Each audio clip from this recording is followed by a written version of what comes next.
So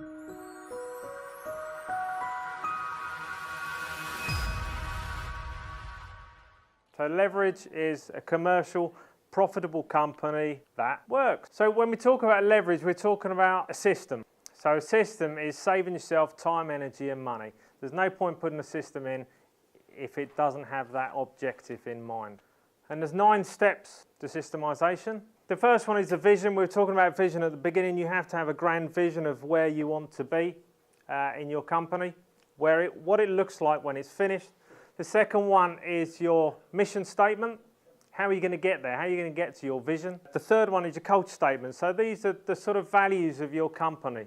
Action Coach, we have 14 points of culture. We have commitment, integrity, gratitude, systemizing wherever possible. We've got 14 points that we have as our core values. SMART goals. My problem with SMART goals is I can't say the first letter, so Sue has to say it for me. No, you've got to try and say the word specific. Go on.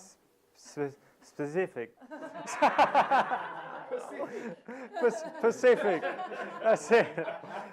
Measurable, achievable. They've got to be results driven, and it has to have some kind of time base or time bound. So SMART goals installed there. And then organisational chart. How many people have got an organisational chart for their company?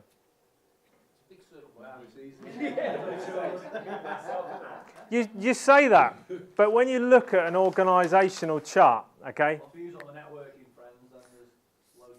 But you've got your MD there. You've then got S&M, sales and marketing. You've got your operations, and then you've also got your admin. Okay, in some people's cases, your name may be in every single box for all of these tasks, but you still need to have some sort of organisational chart for your company, and not just one for how it looks now, but one for how it looks when your company's finished, what your grand vision is at the end. So how many people do you want to have doing your sales and marketing? How many people do you want to have working for you? How many people need to make your widgets, deliver the service that you're doing? What does it look like when it's finished? Again, with the administration, you can enlarge that to admin, you've got accounts, you've got an HR department. When your company's finished, you know, if you're going to sell your company, it needs to be worth value. Does it have value when you're still the kingpin in the company? What are you actually selling to people if you went to sell your business? What you're selling essentially is the job. So one of the key things is the working without you, that you're systemizing your company so that when you do look to sell it, you're selling what is actually an investment, not purely a job. For some people, it's quite difficult to get that idea. But it's a key one. So when we look at, if you fill in these extra boxes, like the amount of salespeople, the thing that gives you is what areas in your business you need to work on. You know, what are the roles that you need to bring on first to start growing your business? What areas are you particularly weak on?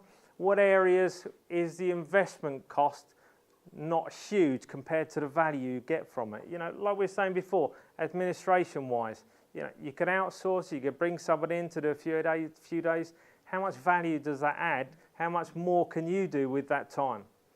So, organisational chart, yes, for now, but also for your company when it's finished. We then look at positional contracts for staff so that people know exactly what they're supposed to be doing. If they've got a role within the company, it should be detailed. They should know exactly what to, you know, it makes you feel better because you've told them what to do, but they will also feel better because they don't have to think, oh, should I be doing that? They'll feel a lot more comfortable within their business. Installing KPIs, again, very important so you can monitor the progress of people. It's not a big bad boss thing at the end of the day. You're just monitoring performance so you can test and measure how your company's performing and whether there's different areas you can expand on and change and develop to make your company more efficient. How-to systems, This is detailing everything your company does, from picking up the phone and answering a call. Do you have a script for what people say when they pick up the phone and answer? Hi, it's Sue Morgan from, I've forgotten where I'm from. But it's that script in everything, so that you provide that consistency of service. Where would you start with that?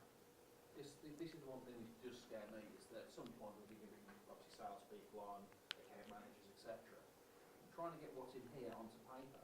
It scares me trying to write it, let alone anything else. At the beginning. Okay. Now, it's how do you write a how-to manual?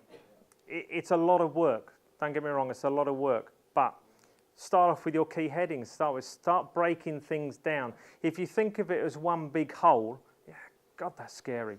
But if you start breaking it down to whether it's departmental, then break it down into roles that people do, and then the tasks that people do within those roles. Get your headings somewhere near first, and then you can start writing that how-to manual. If you look at McDonald's how-to manual, how big do you think McDonald's how-to manual is for running a restaurant with a drive-through? Huge. If you stand the A4 paper, the book, it's 5 foot tall. 5 foot tall. Everything in that company is detailed. You know, photographs are a great thing. If you're taking photographs of products that you sell, or how that product is manufactured, how you do something, taking photographs that people can follow is a fantastic way of making it easy for people to follow. You know, if you bring new people in, you want to bring people in, but training is important for new people. But if they've got a set how-to system, so much easier for them to follow, so much more efficient for you guys. And then management systems to run really all of the above, and particularly your staff. This is what we call the cycle of a business. This is how a business should run in practice. So, a lot of companies, it doesn't work like this. A lot of companies, the owner is dealing with a team, he's dealing with the customers because maybe his team member is a little bit slow, or he doesn't think they do a good enough job. So he or she will jump in and go, oh, so I'll do that, without allowing their team to actually do it themselves.